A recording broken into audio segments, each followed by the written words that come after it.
منم کوروش، شاه جهان، شاه بزرگ، شاه دادگر،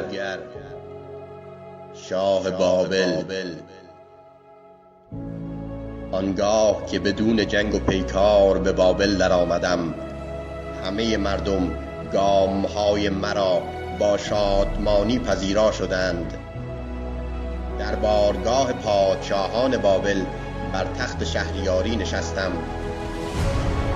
مردوک خدای بزرگ دلهای مردم بابل را به سوی من گردانید، زیرا من او را ارجمند و گرامی داشتم.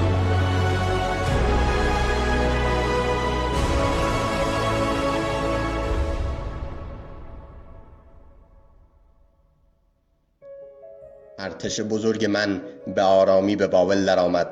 نگذاشتم رنج و آزاری به مردم این شهر و سرزمین برسد.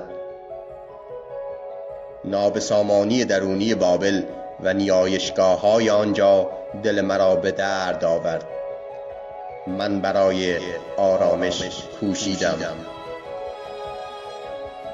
بردهداری را برانداختم.